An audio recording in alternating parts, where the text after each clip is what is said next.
Access to quality healthcare is crucial for every American, and yet it remains out of reach for so many. For LGBTQ people, the added risk of facing discrimination in medical settings means they often don't get the care they need. And that's especially true here in the South, where clinics that are accepting and affirming of LGBTQ people are hard to find. A problem that grows even worse in rural areas where access to healthcare is already limited. But here in Jackson, one doctor is trying to change that. Hello. You must be Dr. Rogers. I am. Dr. Rogers is an openly gay psychiatrist and co-founder of the Center for LGBT Health. How did this clinic come to be? When we began 3 years ago, we really didn't have much in the way of clinical care for the population. So we started asking questions about what was needed, what could we do to help the LGBTQ people living in Mississippi, and ultimately came up with the idea of opening a multidisciplinary clinic because there really had not been any kind of effort in that direction from within the medical center. So we thought we would do it. And we started the Center for LGBTQ Health. This multidisciplinary clinic offers pediatrics, internal medicine, mental health services, and more, all specifically geared to the LGBTQ community here.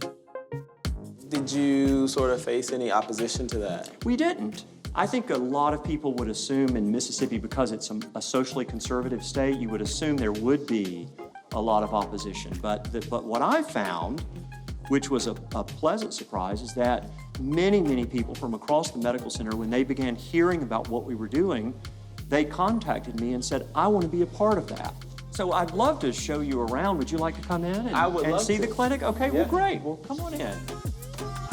What are all of the different health concerns that this community faces that are specific to this community? So for my field in psychiatry, what we know is that there are higher rates of some of the more common illnesses like depression, and there's a higher rate of suicide. And the most at-risk group are the transgender youth, and also transgender adults.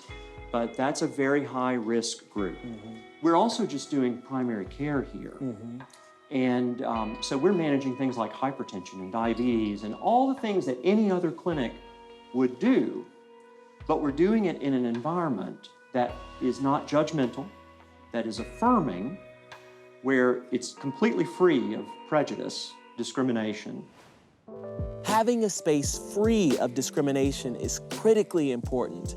In the Deep South, like Mississippi, it's legal for doctors to deny service to LGBT people based on religious beliefs. And to make matters worse, the South has the highest concentration of people living with HIV and AIDS in the country, with many calling it an epidemic. And results from one recent study showed that in Jackson, Mississippi, a staggering 40% of men who have sex with men are living with HIV. Yet, the threat of discrimination prevents many from seeking the care they need, something Dr. Rogers is determined to change. I want to introduce you to a couple of people. Okay. So this is Dr. Joy Houston. Hi. And this is Wes McComas. And Wes is a patient here. Nice to meet you. And so for you, Wes, what is it like to have a place like this to come to? It's a breath of fresh air. I also am from Mississippi and grew up in Mississippi. And it's a place where I can be myself and have discussions, talk, and say whatever I need to say as a gay male. Mm-hmm. I came out in 1986. Mm-hmm. 87, I went to get an HIV test right down the street from the health department. And I was told that I needed Jesus, they were more concerned that I was a sinner than the fact that I could be HIV positive. And that changed my life forever. Since then, I have had a very hard time going into clinics, trusting anyone, doctors. There would be things I would never tell them about. If I had a boyfriend or what I was doing, I wouldn't talk to them about it. And physically, there were things that happened because I didn't tell them.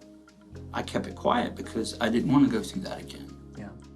I mean, I think when I go to the doctor, one of the most important things for me is being able to be as honest as I can about what I've been going through. If I'm going in for testing or for sexual health things, I need to be open about what, my sexual activity. I need to be able to be open about, my mental state, to be able to discuss and actually have adequate treatment. Do you encounter a lot of patients who are guarded when they're coming in here, that sort of have to get used to the fact that this is an open space? Not in this clinic, because we've basically posted it on the door that this is an open space, this is a safe space. This is the place that you can come and get services and be assured that people are going to treat you in a respectful and affirming manner. Yeah.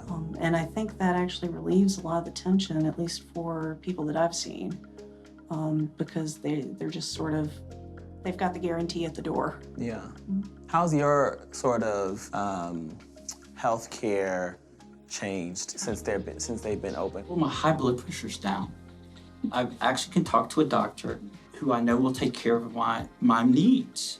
I didn't go to a doctor for a very long time, and I'm a social worker. I mean, you think you could trust people, but this is deep down here when you talk about Mississippi and being gay and the medical field.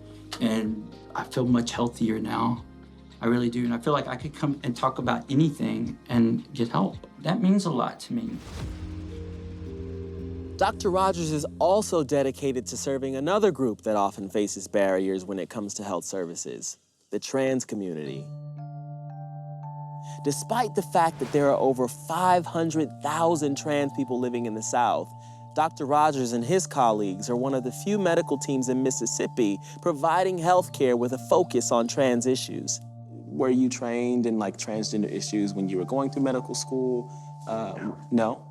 For me, I went to medical school in the 90s and then did residency training in the late 90s, finished in 2000, and there was minimal coverage of the topic. Really no coverage of transgender health at all. And so how did all of you get educated? What was your process of figuring out how do you care for these people? For me, it was, having been in Boston, I learned about the Fenway Clinic, and now it's called the Fenway Institute, serving 35,000 patients, half of whom identify as LGBTQ. We took a delegation from this university to Boston. We spent 3 days up there learning as much as we could. We don't need to reinvent the wheel. There's a lot that's already understood, and there's a process.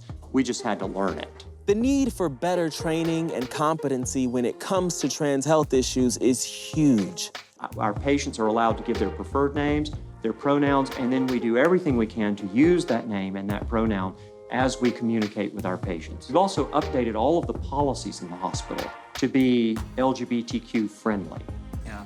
And that needed to happen. And so we're doing what we can now to try to educate the next generation of providers. So you are actually impacting the way healthcare is happening in other areas, in other fields, Across the board. Because our mission is to improve the health of 3 million people calling Mississippi home, and that it includes LGBTQ people.